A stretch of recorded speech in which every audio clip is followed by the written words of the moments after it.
Mukhang bad trip si ma'am. Kayong apat, tumayo kayo! Hala, ano na naman kayang ginawa nila? OMG! Natatandaan nyo ba tong group chat nyo? Paano nalaman ni ma'am yung GC namin? Patay kami nito. Ang gagaling nyo! Mag-uumpisa tayo kay Scarlett. Ako po, ma'am. Palagi na nagpapareport si ma'am. Ano, tamad na siya magturo? Sayang tuition natin, be. Isa ka pa, Christian! Ma'am, kita nyo ba, bago reban si ma'am, balita ko kumukuha siya sa class funds natin, Ginawa niya tayong business. Samantha. Yes po. Ayoko talaga dyan kay ma'am. Mas gusto ko pa yung dati natin teacher. Buti pa yun, hindi nang babagsak. Tapos magaling pa magturo. Kyle! Akala ko matino ka. Guys, huwag nyo naman ginaganyan si ma'am. Mabait naman siya eh. Sa principal nga lang. Akala nyo, di ko alam mga pinagsasabi nyo sa akin? Lahat po ng sinabi namin sa GC. Totoo po yan, ma'am. Diba sabi nga nila, ma'am, truth hurts? Truth hurts pala, Sige, papakita ko to sa principal sa office. Sige, ma'am, sabihin mo sa principal. At sasabihin din namin yung mga baho mo. Ha? Anong ibig mo sabihin? Di ba may GC din kayo, ma'am? Sinisiraan nyo pa nga yung mga estudyante. Paano mo nalaman yon? Isang pindot ko lang dito at masasend na to sa principal. Huwag mong gagawin yan. Huwag mong pipindutin. Humanda ka sa akin, ma'am. Wag! Wag! Hi classmates! Ako nga pala si Ashley, ang pinakamayaman at sobrang ganda niyong kaklase. Hi Ashley! Pwede ba tayo maging friends? Ay, sorry, di ako nakikipagkaibigan sa ganyang muka. Ew! Suman ang ugali nito. At least maganda ako. Eh ikaw? Pangit ba talaga ako? Uy, Scarlett, sabay na tayo kumain ng lunch. Sure, saan? Ako na lang sabay mo kumain, wag na si Scarlett. Ako na bahala sa lunch mo for the whole year. Walang iya ka, Ashley. Aagawin mo pa sa akin yung crush ko. Sige na, gusto mo bilan pa kita ng car? Car?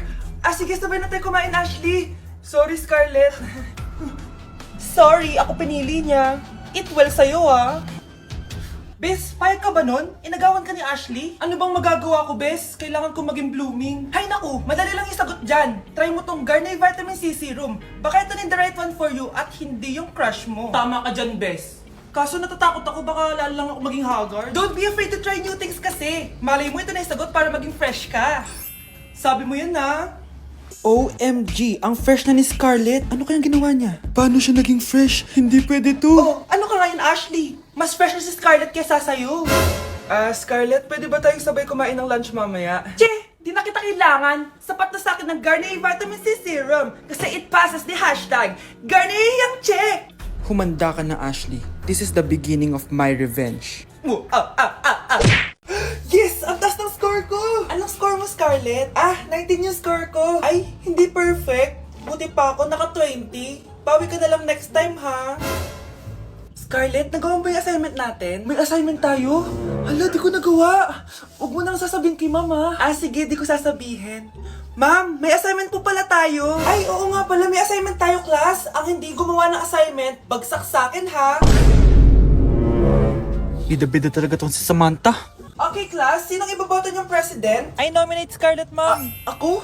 Di ako papayag. Dapat ako yung maging president. Go, Scarlett, kaya mo yan. I nominate myself because I believe na mas responsible ako. I believe na hindi ako nangungupit ng class funds. Iboto niyo ako dahil matataas ang mga scores ko. Iboto niyo ako dahil hindi ako nangungopya para lang tumaas ang score.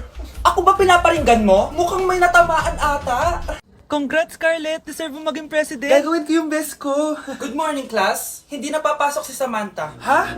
Ano nangyari? Ang balita ko, nag-drop na siya dahil sa sobrang pressure sa nanay niya. Palagi siya pinapagalitan kapag hindi perfect yung score niya. Nagalit din yung nanay niya nung hindi siya nanalo ng president. Kaya, na-depress talaga siya. Kawawa naman pala siya. Bakit nawawala alaman ng class funds, ha? Sinong kumuha na ito? Ma'am, kilala ko po kung sino yung kumuha. Oh, Samantha, sino kumuha? Sino pa ba, ma'am? This is Scarlett. Ha? Wala akong kinukuha. Scarlett, ikaw pala yung kumuha ng class funds? Sumama ka sa principal, ngayon na. Apaka-hype talaga nitong si Samantha. Bye, Scarlett. Dami nito Mukhang makakabili na ako ng bagong phone. Ha! Nahuli din kita! Ikaw pala yung kumukuha ng mga class funds natin? Oo, ako yung kumukuha. Bakit? May problema ba? Ang problema ko, ikaw. Ako pa sinisisi mo na kumukuha ng class funds, ikaw naman talaga? Isusumbong kita kay ma'am. Wala ka namang ebidensya. Ikaw ang isusumbong ko dahil naniniwala naman sa akin si ma'am. Humanda ka sa akin, Samantha. Wow, may bagong phone si Samantha. Sana all. Bigay ito ng parents ko, guys. Class! Sino naman kumuha sa class funds? Si Scarlett po yung kumuha, ma'am. Pagsabihan nyo nga yan. Ako na naman? Nagpapatawa ka ata, Samantha. Talaga ba, Samantha? Kitang-kita ko na kumuha ka dito. At narinig ko, nabalak mo na naman si Scarlett. Ma'am, di po ako yun.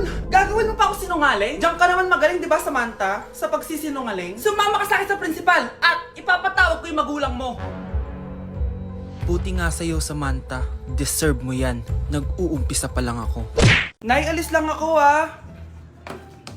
sige, anak. Iniwan niya phone niya. Ano kayang pinag-uusapan nila dito? Mga walang iya kayo. Humanda kayo sa akin. A few moments later. Bakit niyo po kami pinatawag, Nay? Kung hindi ko makikita yung phone ni Kyle, hindi ko malalaman pinagsasabi niyo sa akin. Lagot tayo, ate. Kung san-san mo kasi nilalagay phone mo, Kyle. Nakalimutan ko eh. Mag-umpisa tayo sa'yo, Kyle. Nay, puro na lang itlog at hotdog niluluto ni nanay. Mas masarap pa magluto yung kapitbahay natin. Sige, next time, ipagluluto kita ng sinigang na hotdog. O ikaw, Brianna. Alam niyo bang nagalit sa akin si nanay kasi dati with high honors ako, diba? Tapos ngayon with honors na lang. Siya nga bagsak nung high school eh. Oo, bagsak ako. Pero top 1 ako nung kinder. Kevin? Wala akong sinasabi Grabe talaga si nanay. Umaga pa lang galit na siya. Tapos utos pa siya ng utos. Bawal ba magpahinga sa bahay na to? Grabe. Wow, wala ka palang sinasabi At ikaw, Scarlett? Yes, Nay. Mga be, alam niyo bang galit na galit sa akin si nanay dahil daw nag-boyfriend ako na maaga? Siya nga maagang nabuntis eh. Di naman ako naggalit sa kanya. May problema ka ba sa maagang nabuntis? Wala akong problema, Nay. Idol nga kita eh. Ha? Anong idol? Buntis din ako. Hala, na paano siya? Be, anong iniiyak-iyak mo dyan? Nagre-relapse ako, be. Nakita ko kasi mga favorite song namin sa Spotify rap results ko. Loh, OA mo, be. Okay, class. Kanina notebook to? Hala, diary ko ba yun? Sige, tatapon ko na to. Total, wala naman may-ari sa inyo, Ma'am, wait! Diary ko po yan. Oh, Scarlett. Pwede mo bang basahin sa buong klase kung anong laman ng diary mo? Babasahin? Ma'am, nakakahiya. Go, Bes! O, ganito, Scarlett. Pag binasa mo yan, may plus points ka sa akin. Sige na nga, para sa plus points. Dear Diary, niligawan ako ng crush ko. Para ako nasa movie at kami yung bida. Siri, play Snow on the Beach. Yee! Ang harap kaya pala may Taylor Swift ka sa Spotify rap mo Ano ba? Ito na nga, next na. Dear Diary, nagselo siya sa boy best friend ko. Gusto niya na makipaghiwalay sa akin. Hindi ko kayang mawala siya. I will die for you. OMG! Hula ko. Nasa Spotify rap pa si The Weeknd, no? Eto na nga. Medyo masakit to. Dear Diary, balita ko, may bago na siyang girlfriend. At yung best friend ko pa yung bago niya. Paano nila nagawa sa akin to? Parehas silang traitor. Hala, okay lang yan, bes. Kaya, ayun, nasa top song ko yung Kill Bill ni SZA. Magre-relapse na yan! Tumigil nga kayo! Class, tumigil na! Hello ma'am, sorry I'm late. Nga pala, class, may bago pala kayong kaklase. Dear Diary, eto na ba yung binigay ng universe para sa akin? Hi classmates, my name is Jake. Ang pogi ng pangalan tapos ang tangkad niya pa. Siya na talaga yung para sa akin. At sa mga nagtatanong, may jowa na po ako. And 3 years na po kami. Dear Diary, suko na ako. Ayoko na magjowa. Mamamatay na lang talaga akong single. Nay, ang taas ng grades ko congrats. Kain tayo sa labas, Nay. Sabi niyo pag mataas grades ko, kakain tayo. Wala akong time, anak. Nay, nagugutom po ako. Anak, may ginagawa ko. Nay, di po ba kayo magluluto? Ano ba yung anak? Ang tanda mo na, di mo pa rin kaya magluto para sa sarili mo? Kita mo ang dami kong ginagawa dito? Storbo to. Sige po, Nay. Ako na lang po magluluto. Mari! Oh, Mari, ba't parang takot ka? Ang dami na kasi nawawalang bata sa barangay natin. Yung kapitbahay natin, 4 na araw na nawawala yung anak niya. Baka naman nag-away lang sila tapos lumayas yung anak niya. Basta ikaw, Scarlett, palagi kang mag-iingat sige po, tita. Masyado ko nagpapaniwala sa fake news, Mari. Nay, tignan niyo po yung drawing ko. Ang ganda, anak. Di mo pa naman nakita eh. Nay, punta po kayo sa school bukas. Kakanta po ako sa stage. Sige anak. Pupunta ako pag may free time ako. Talaga, Nay? Yay! Uy, Mare, kakanta anak mo ngayon. Hindi ka ba pupunta? Hindi na siguro, Mare. Marami pa akong gagawin. Hinihintay ka nun. Pagbigyan mo na. Minsan lang. Naku, Mare. Sagabal lang yun sa trabaho ko. Sige na. Marami pa akong gagawin, Nasaan ka na ba, Nay? Malapit na akong tawagin. Hindi ka mahal ng nanay mo. Mahal ako ng nanay ko! Tao po. Bakit po, sir? Kayo ba yung nanay ni Scarlett? Opo. Ma'am, nawawala po yung anak nyo. Ano? Si Scarlett? Aware naman siguro kayo na maraming nawawalang bata dito sa barangay natin, ma'am. Scarlett? Yung iba, ma'am, hindi na namin nahanap. Napakawalang kwenta mong nanay. Disturb mo yan. Okay, class? Accepted sa exam ang may pinakamagandang spoken poetry. Ma'am, I volunteer! Wow! Okay, Scarlett? Esophagus. Habang tayo'y kumakain sa pagkainan, hindi mawawala ang esophagus. Mananatili yan panghabang buhay. Dadaloy yan sa iyong sinapupunan. And I thank you. Magaling! Sinong gustong lumaban kay Scarlett? Ma'am, lalaban po ako. Okay, class. May lalaban pala kay Scarlett. Si Samantha. Pantog. Kapag tayo'y umiihi, syempre, kailangan hindi mo mapigilan ang iyong ihi, syempre, para iwas bato, para iwas sakit, syempre, may point siya. Kaya kung ayaw mo yun, umihi ka na umihi, para yung pantog mo, hindi magkaaberya lang ganun. And I thank you. Okay, class, parehas silang magaling. Kaso, isa lang ang mananalo. Sana ako yung manalo para perfect na ako sa exam. Sigurado namang ako yung mananalo dyan. Galing ko kaya. Ang nanalo ay si... Ako po, ma'am. Lalaban ako. Sige, Michael. Putok. Nangangamoy putok na dito. Matuto rin kayong maligo. Na-like ng kifi ko. Anak, anong ibig sabihin ng kifi? Galing naman nito. Anak, ano ginagawa mo? Nay, nagla-like po ako ng mga post sa TikTok. Nagla-like? Bakit mo binababa? Ito na po kasi uso ngayon, Nay, yung magla-like ka gamit yung kifi mo. Ano ba, may mga bata ngayon na malalaman nyo sa TikTok? TikTok pa! Ayan, mga nakukuha nyo. Ang KJ mo naman, Nay. Try mo kaya. Ay, naku, Scarlett, huwag mo kayo na-influensya sa mga ganyan mo, ha? Oo nga, ang sarap sa feeling. O, diba? Like! Na-like ng kifi ko. Hello po, ma'am. Ang ganda naman po ng bahay nyo. Sino yan, Nay? Hello po. Anak, ito nga pala si Bebang. Bagong katulong natin dito.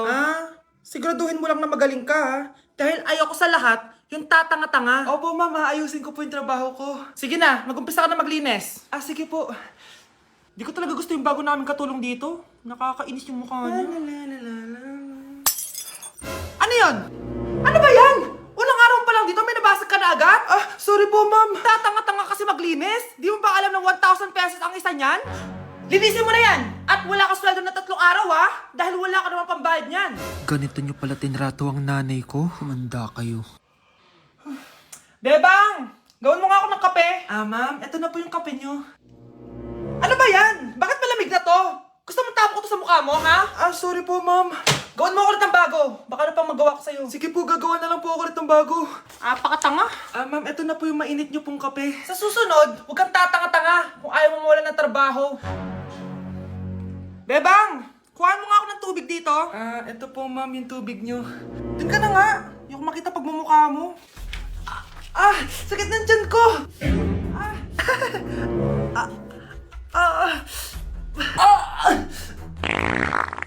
Anak! Lumabas ka muna dyan!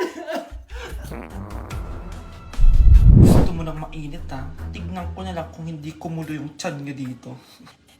Ma'am, eto na po yung mainit nyo pong kape. Eto po, ma'am, yung tubig nyo. Hindi ko kayo mapapatawad sa ginawa nyo sa nanay ko.